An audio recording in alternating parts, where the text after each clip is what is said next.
Welcome to the latest edition of the DBS webinar series Insurance Insight, where we tackle in-depth topics, dig deep into breaking news, and scour the industry for the people who can give you the information you need as a financial professional. In these sessions, we give you the tools and analysis so you can better understand the products and solutions that will help you help your clients. Now, here's your host, Kurt Fasen. Hello, my name's Kurt Fasen, and welcome to another edition of Insurance Insight. You know, we're just days away from the start of November, and with that comes Long-Term Care Awareness Month. Throughout the month, we're going to be focusing on many options of long-term care solutions, such as long-term care itself, critical illness, as well as asset-based hybrid products that bring components of long-term care and life insurance into a single product. But today, we're going to take the conversation just a step further, and we're going to talk about women's issues and how long-term care can be of particular concern to your female clients. To do this, I'm pleased to have two very special guests joining me today. First, I'd like to introduce Jann Varner, Assistant Vice President here at DBS and the leader of our case design team. She's been with our company for many years and is an expert in all of our products. Jann, welcome to the program. Thanks for having me, Kurt. Absolutely. Also with us today is Rob Johnson, Sales Vice President for Lincoln MoneyGuard.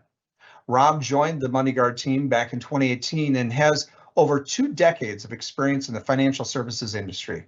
Rob, welcome back to the program. Hey, thanks again for having me. You bet. So Rob, let's start with you. I'd like to talk about long-term care kind of in general terms so we can understand the need and really how important it is for the advisors that are joining us today to take time to understand what their clients might be facing. So can you talk just a little bit about why people should plan for a long-term care event? Yeah, hey, great question. So let's start first. We have an aging population. We have about 10,000 individuals every single day turning 65. Today, there are 45% more children under age 85 than there are people 65 and older. Well before 2050, adults 65 and older will outnumber children. Wow. The other thing that's changed are the costs of care. If we look at average, again, averages are a deceiving number because I've never had a client come to me and say, I want to move to an average facility or have an average home care provider come into my home. But if we think about this, private nursing home rooms are running on average about $320 a day. For us here in Minnesota, that number is almost $433 a day. Home health aides running in that $30 to $35 per hour. And assisted living, depending on where you're at in the country, about $4,300 to $4,600. Now, what's the likelihood that I might need care at some point?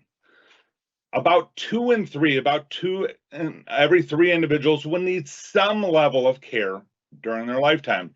Certainly, that doesn't mean that 2 in 3 are going to end up in a nursing home or an assisted living, but that may be at home for the first 5 to 6 years or 2 years, and then they might be in a assisted living or maybe in transition to a nursing home, or it could be where we've seen an increase in assisted memory care facilities as well.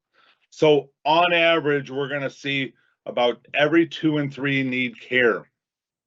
Now, if we think about that, and the topic today is women in long-term care, on average, men need that some level of care about 2.2 years. Women, on average, need that care about 3.7 years. Statistically, they're likely to live longer. We know that more often than not, they're the care provider for their husband. So it's certainly a challenge for women as we think about living a long life, the potential of needing extended care. It's a topic that needs to be addressed. Well, thank you, Rob. You know, that is so true. And, you know, there's no doubt how critical it is to have a plan for long-term care. Now, as you mentioned, today's focus is really on women. And so, Jann, I'd like to get your perspective. Why is it so important that women have a plan to address long-term care? Well, Kurt, research shows a gap in the marketplace for women and long-term care planning. Simply put, women outlive men. 58% of women need long-term care services at some point in their lives. A 65-year-old woman in average health has an 80% chance of living to age 80 and a 50-50 chance of living to 90. When it comes to providing care, women are also more at risk than men. Unfortunately, statistics show that the wives, daughters, sisters, and mothers in the family are most often the ones to carry the burden of caregiving. 60% of the time, the caregiver is a woman. However, women typically need care services for 1.5 years longer than men. So there's a problem right there if this isn't addressed with women. Mm-hmm. Mm-hmm. Yeah, that's very, very true, and probably something that, you know, isn't always apparent when people are talking about long-term care. I mean, maybe, you know, it doesn't dawn on people when they're doing the planning about how often really the women are doing the caregiving, yet they're not planning for it for themselves, the caregiving they're going to need. And I think that that's a critical point. So when we talk about long-term care and what services are available with those in need, let's talk about the options. So Rob, can you share specifically what are we talking about here? Hey, good question. So unfortunately, a lot of people, when they hear long-term care equals nursing home. And the reality is long-term care is so much more than nursing home. In fact, at Lincoln, last year, only 8% of the claims dollars we paid out went to nursing homes. About 35% went to assisted living facilities, and about 55% of all the claims dollars we paid out went to home care providers. Now, what is long-term care at its core? LTC is the need for assistance or supervision with activities of daily living, or sometimes you might have heard of as just ADLs. Those ADLs are eating, bathing, dressing, toileting, transferring, and continence. Obviously, the other way you qualify for long-term care is a severe cognitive impairment. Maybe that's Alzheimer's or Parkinson's. That can automatically qualify you for benefits with an LTC policy. Mm-hmm. Now, we talked about it a little bit before, the settings, nursing home, assisted living, home care.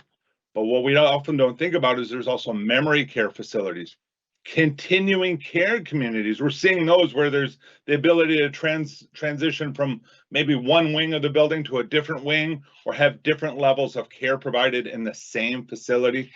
And then, of course, what we're seeing as more and more folks are working, both a husband and wife are working, and maybe mom or dad is living with them, that need for adult daycare facilities where, hey, we need someone to watch mom. We're both still working. We're kind of in that sandwich generation where we're still raising kids, but we got mom or dad living with us. There's that need to have someone watch over mom and dad. So care is so much more than nursing home these days. And it's important that folks understand that it's not nursing home insurance anymore.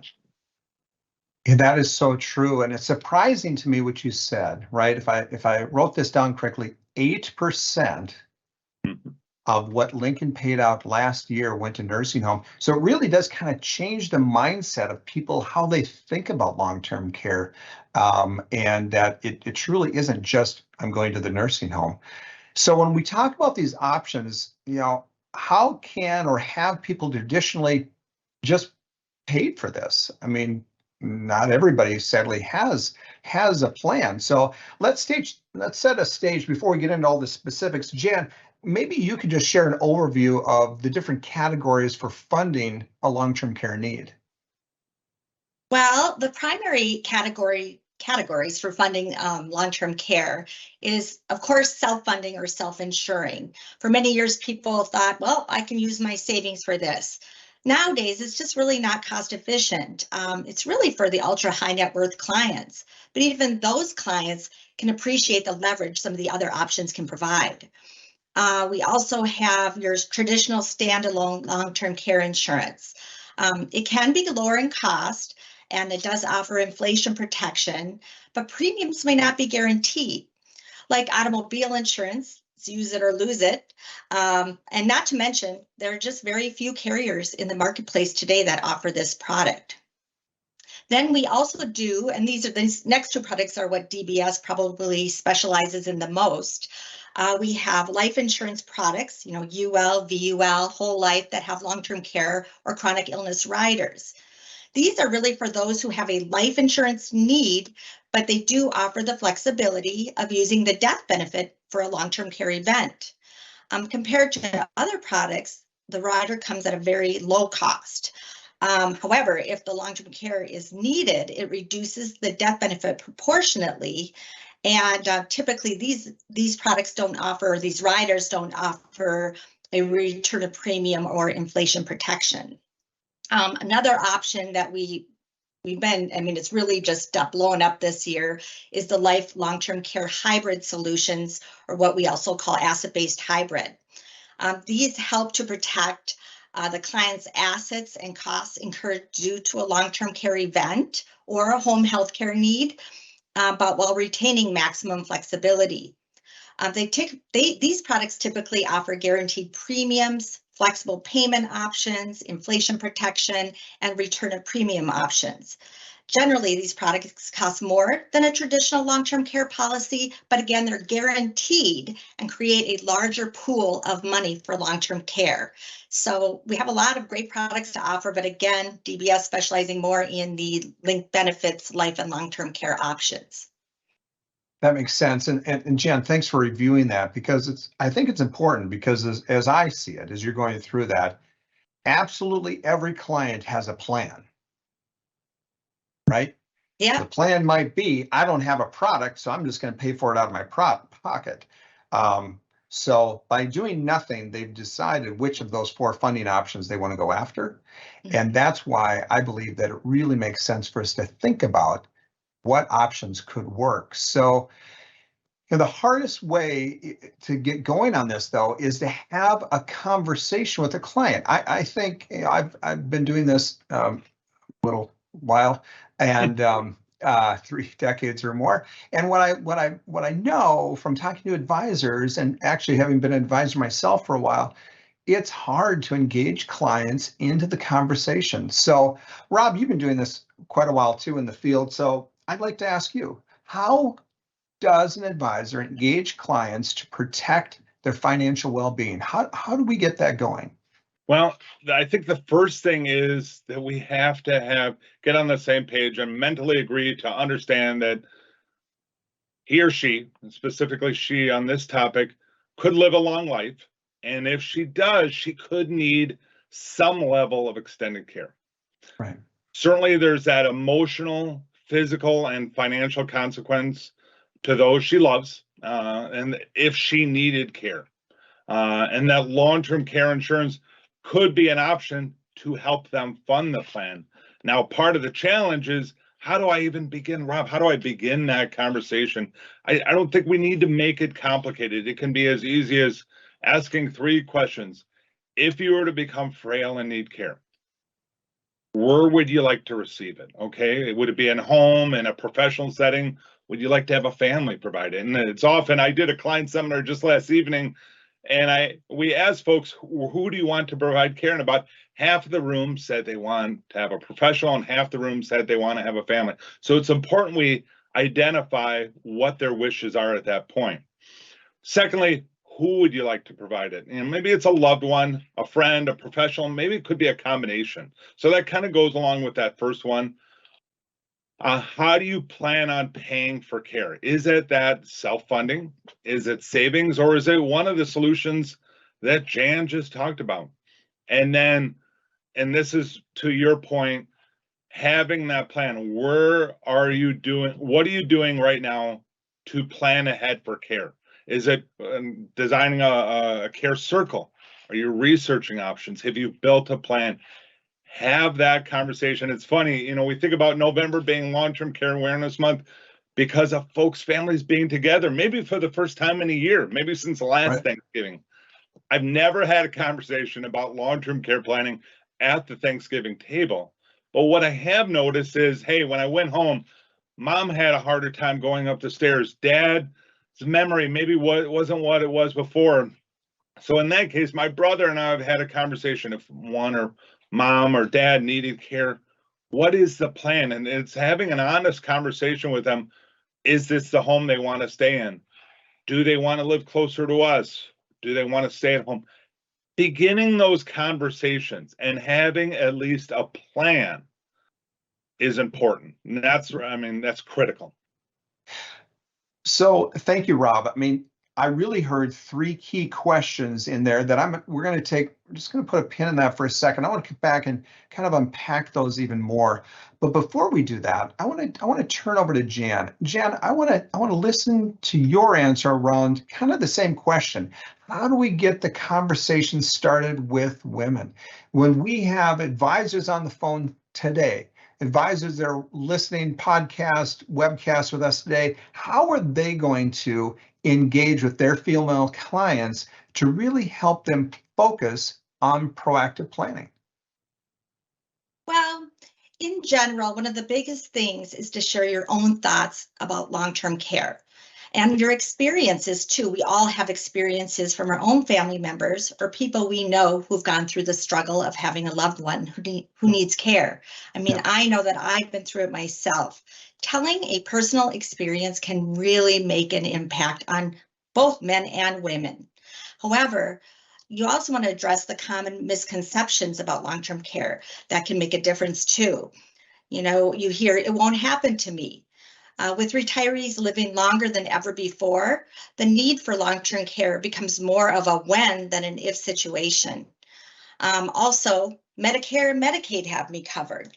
Well, Medicare pays only a portion of the cost up to 100 days, and Medicaid is only available to those with limited assets and income, so not everyone. You hear that's what my savings are for, which we've already discussed a little bit, but the national average cost is greater than $105,000 a year, depending on where you live. So that can deplete the savings quite fast. My family will take care of me. Well, 72% of those surveyed worry that they would not be able to provide adequate care if someone in their family needed it. So these are objections that clients may have, but know that there are other options other than these, and there are ways to overcome these objections. I think you're absolutely right. And what I really love about what you said is that personal connection, right? Make a personal connection, you know, rather than here's a flyer and here's an illustration, here's this. Have a human conversation with this individual and say, look, I had this happen in my family, and this is what the result was. And when you bring it and make it real, then the common misconceptions, it's not going to happen to me, government's going to take care of me, my savings will be fine, kids will take care of me, all of those start moving. You know, you have a reality check moment, really, of For sure. Really? Okay, I want to go back to what Rob said just a moment ago. So I'm going to recap because I know all of you out there are taking notes, but I'm just going to recap really quick. So there are three things that I heard Rob say, and I did take notes, so I get to read them. Where does the client want to live while receiving extended care? That's number one. Number two, who will be there to provide the care? Family or somebody else? And three, kind of what we're getting at here today, where's the money coming from? How are you going to do that? So now I want to take those three questions. I want to unpack those just a little bit. And I want to first turn to you, Jann, again, and, you know, to clients to help really understand, you know, where does a client want to receive care?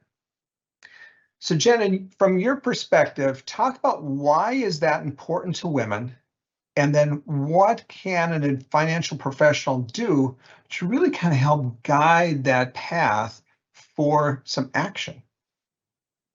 Well, as you know, as we already talked about, women are traditionally the caregivers, and they don't want to be a burden to anyone. I know that. So ask them, are you familiar with different care environments and services provided during a long-term care event? Show them that long-term care is more than a nursing home. I know Rob already talked about that. That's really, really important. Nobody wants to live in a nursing home, but these products that we provide offer alternatives. In-home care, assisted living, maybe for those who want to downsize and prefer a social atmosphere, alternative care services for informal care, transitional care, caregiver training and care planning services for a more customized plan, and then the nursing home for more skilled care services. Just continue to reinforce, especially to women, that these additional care options exist and how long-term care coverage supports them. Yeah, and I can speak from personal experience that until you're in a long-term care event, if somebody hasn't sat down and walked through with you all of these different options of the type of, where care can be received, it comes at you so fast and you have to make decisions so quickly that having that meaningful conversation with a client early on will set you apart from any other advisor they're working with. It truly will, because that is a very trying and emotional time, to say the least. So Jann, I'm going to go to the next question now. Again, I want to hear from your perspective about the who will provide care. So, we know, I know, I'm sure you do too, this can have a profound effect on a family if a plan is not in place. The care will automatically default to the family. So Jann, elaborate just a little bit, if you will, on that topic. Well, as I mentioned, women in particular don't want to be a burden, especially to their family. So ask your female clients, how do you think a long-term care event would impact your family? Like, a long-term care event can take a toll on the family emotionally, financially, physically, and administratively. It can be a lot on a family member to take care of somebody, in retirement, or when you're trying to work and you're trying to help your family as a caregiver. I do have personal experience in that area, and it is very straining on a family. Prompt conversation, with the female clients. Tell me about your parents and their health. You can learn so much just by having this conversation. You can learn about the longevity in the family or the risks of that person's family, the type of care she may need. You can also determine how her parents' long-term care needs were addressed. Just having that simple conversation can really open up more conversation of what solution would best be suitable for that client. Absolutely. Good perspective. Thank you, Jann. And so now I want to move to the third question, but now, Rob, I'm going to put you back on the hot seat. And this is the question, the third in what I would call the big three, right? Who is going to pay for it? Or really, where's the money going to come from? Now, many clients, particularly women, want to protect their legacy. And they can do this really by understanding the cost of care and planning for it. So we've already talked about, in general, some funding sources, but how can we engage female clients in really talking about this? And, maybe you can talk just a little bit more about this topic, Rob. Yeah, I think the first thing is just maybe to reiterate that they understand what the cost of care is. Now, Jann just talked about the toll of being a caregiver, whether it be physically, emotionally, the time away. So they understand that if they've been a caregiver. If they haven't been a caregiver, haven't had a loved one in their area and need care, they may not understand the toll that all those three things take. And they might not also know the costs of long-term care. Most folks, and I sit across the table from advisors, bring me in and we have a conversation about long-term care planning, and I ask, what do you think the average cost of care here is in the area? And most estimated about half to 2/3 the actual cost. So that's the first thing we have to do, is make sure that we're on the same page there. Secondly, let's talk about what are the solutions out there. I mean, how are we going to pay for this?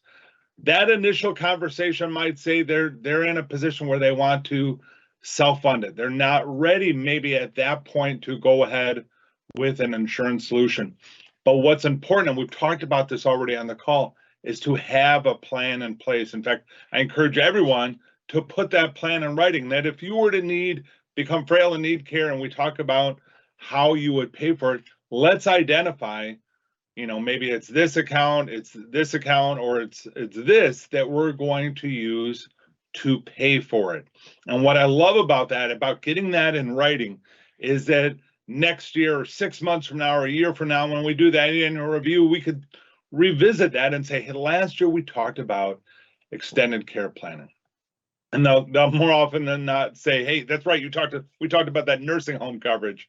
But what's important is that we revisit that and say, hey, at that time you indicated you wanted to self-fund that, and that was okay. You would identify these 3 funding sources to pay for care. Are these still the 3 funding sources that you want to use if you were to become frail and need care this year? It might be that they liquidated one of them to buy a cabin up north, or it might be that over the last year they've had an extended care event in their family. So that's right. You talked about it. Bob's mom just went into a memory care facility and they're charging $12,000 a month. Can we still get that? So I think having that initial conversation, getting some information down in writing is important. Now, certainly there's solutions out there. Jann talked about them. Let's identify those sources of assets, how to pay for it. Now, the good part is a lot of those create a tax efficient funding source to pay for long-term care. They protect those retirement dollars and the legacy. And you talked about that, Kurt, the legacy from that unexpected event. And certainly there are flexible payment options. Some folks may prefer to pay us, fund a plan with a single premium. Others may wish to have it paid up by retirement. Others may wish to have the smallest premium available, and they're comfortable with it being spread out. There are more options than most folks are aware of. Yeah, I think that's great, and I appreciate your comments, because over the years, really for a long time, MoneyGuard has kind of set itself apart in the industry as kind of being a leader in helping people have various options, and there are others in the marketplace as well. But protecting that retirement dollar, helping keep that legacy in place, giving flexible premium options, doing it in a tax-effective manner. So we'll talk more about that in a minute, but I just want to call that out because it's obvious, because of your background, that you were able to kind of think through those aspects. Now, Jann, what are other specifics to long-term care policies that advisors really should be aware of? I'm not the product expert in the company. I have a general knowledge of all of them, but I believe there are joint policies and single policies. We're looking what's best for a client. How can we really break it down further so they can hone in on what is correct? And maybe you can even share your approach when somebody calls into you or your team. Mm-hmm. So what we really ask is, what is the primary need of the client? So as we talked about before, the long-term care or chronic illness riders, they're designed for the clients who want the protection of life insurance now, but would like a source of funds if they need potential long-term care or have potential long-term care expenses later. So they're concerned about long-term care and like the versatility of using the life insurance to help cover these long-term care costs. We've also talked about the long-term care hybrid policies like MoneyGuard, or we also call them asset-based hybrid products. And they're primarily designed for clients, typically age 30 through 70, whose primary interest is long-term care. They want to be able to recover some of their costs if the long-term care needs are small, or maybe if they never use or never need the long-term care. And they want the option to purchase long-term care protection for shorter or longer time frames. We do have some joint policies, and they can be good. They can be less expensive than 2 individual policies, and joint life coverage can be used by one person. So it's kind of a shared pool. So they can, again, one person can use all of the funds, or they can be shared in a combination of benefit payments if the need for care does arise. It's also, what we also do is look at the product differentiators. We have several asset-based hybrid products, and we have several life products with riders, but there are differentiations with the products, and it's really important to look at those.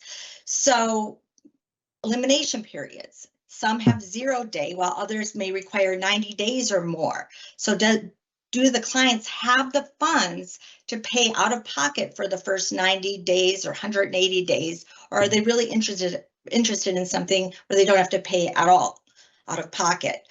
Payment periods, Rob mentioned this too. Some clients just want to move this 100,000 out of a CD into an asset-based hybrid product and be done, once and done.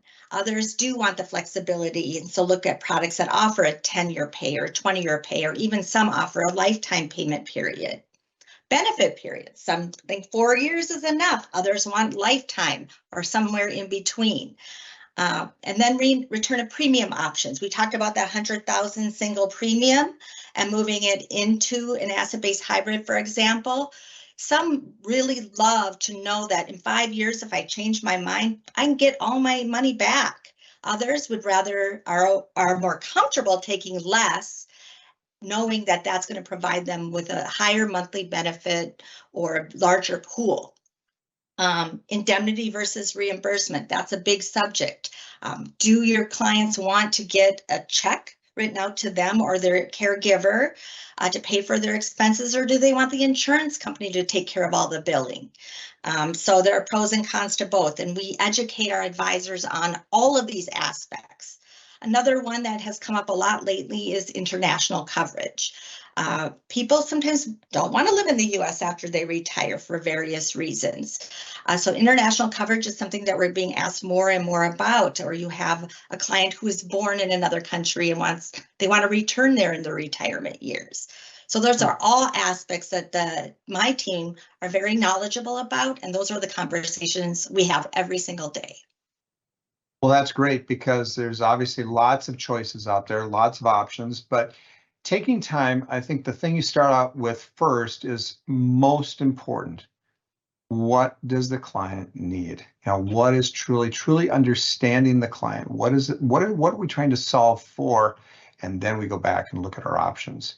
So we have, as I said earlier, an expert with us in Rob. So Rob, let's talk about MoneyGuard specifically.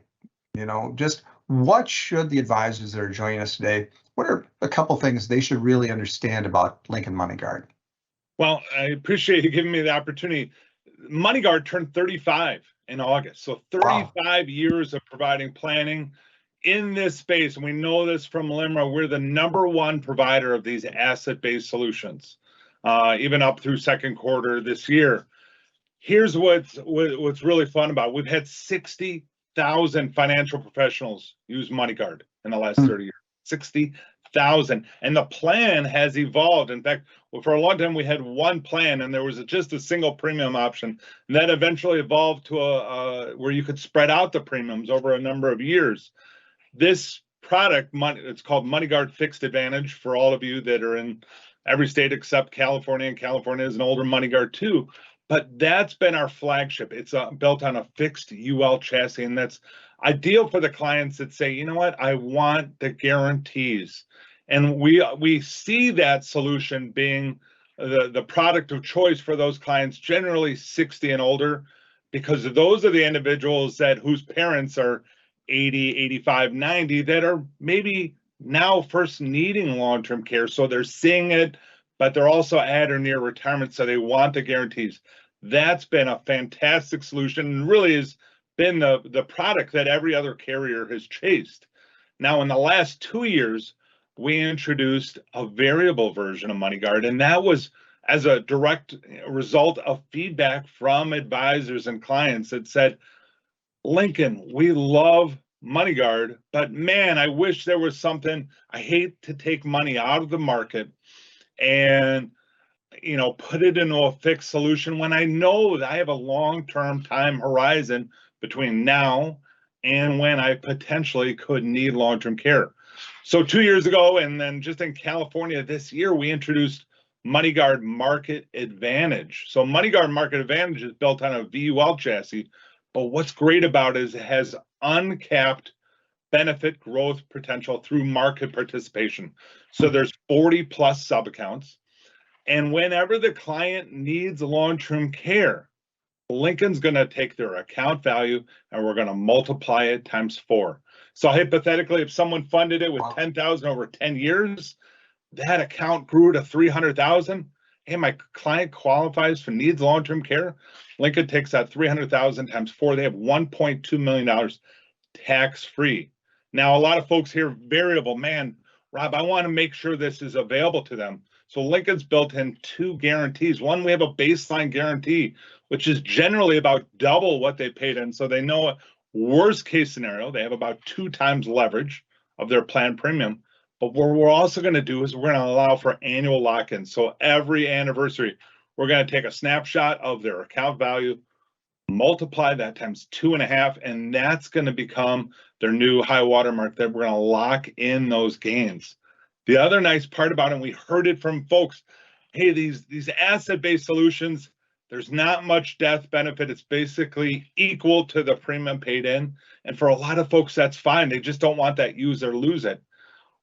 What Market Advantage is going to offer is a meaningful death benefit, generally 2 to 3 times what they paid in. Now, Jann just talked about elimination periods.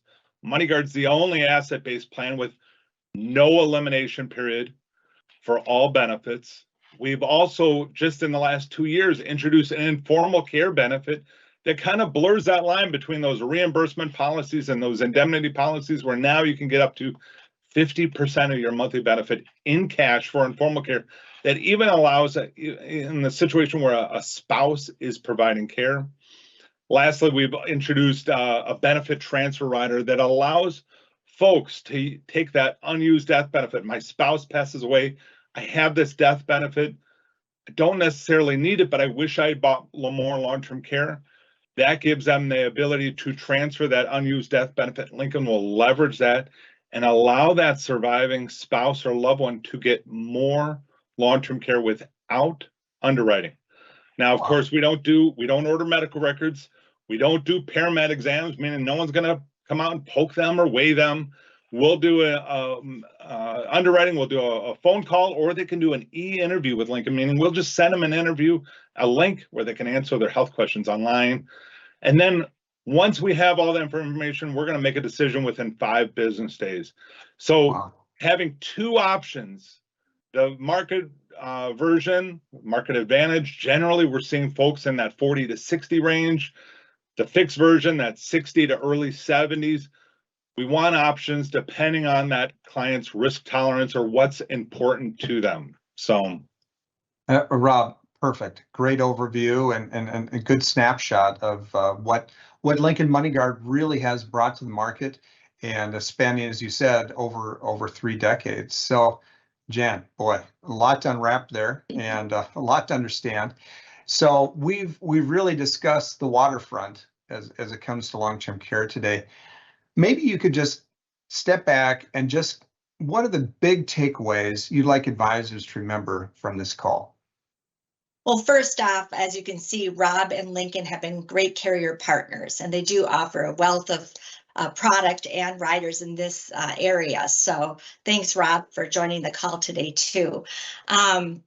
There is a lot to know, and some try to, but it's hard to stay current in this marketplace because it consistently is changing. As you heard from Rob, I mean, they've added products and they've changed the products. So it's our job, my job, and the case design team that I manage, that we know and we're current on all of the product offerings and all of the nuances of the product.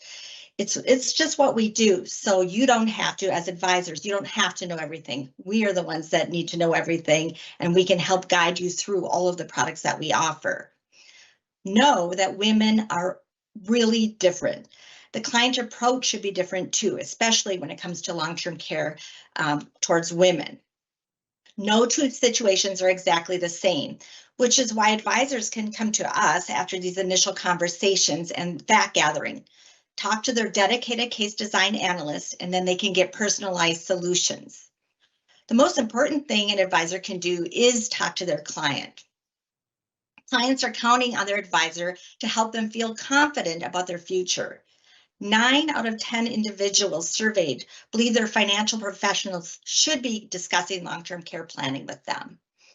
DBS has many useful and informative tools that can assist advisors in learning more about the products and what differentiates them. We are here to help. We're here to help advisors navigate through all of the product offerings and find the best fit for their client. That's perfect. And I think that's really the key takeaway. So I'm going to let both Rob and Jann just take a break, and I'll make a couple comments here. First of all, it is true. Long-term care is on the minds of everyone. It really is. It's in the news. Some of the legislatures across the country are talking about it. But more importantly, people are facing long-term care events in their own families every single day. Somebody they know is having a long-term care event. So the sooner you take the time to have the conversation with your client, especially your female clients, the better. Now, walk away from this not feeling that, like Jann said, that you have to be the expert, because we're here to help with that. In fact, here's a map of all of the CDAs or case design analysts that are ready to help you wherever you are in the country. We've got a person there to help. And whether it be Lincoln MoneyGuard or one of our other many solutions, we'll find the right solution for you to have that conversation with your client. All right. Well, let's go back for the final word. And first, I echo Jann's comments. Rob, thank you so much for being with us again. It was a pleasure having you today. Well, I appreciate the opportunity. DBS is a fantastic partner of Lincoln. The team that Jann manages is second to none when it comes to understanding these solutions, making recommendations, and I'm really thankful to have a partner like them. Appreciate the chance today. Absolutely, Rob. And Jann, nice to have you on the call with us today. Well, again, I'm happy to be here. Important subject, so I'm glad to be part of it. Absolutely. Well, for all of you out there, thank you for taking time out of your busy days today to join us. And I look forward to talking with you throughout the month of November about the importance of long-term care. So until next time, be well and stay safe, everyone.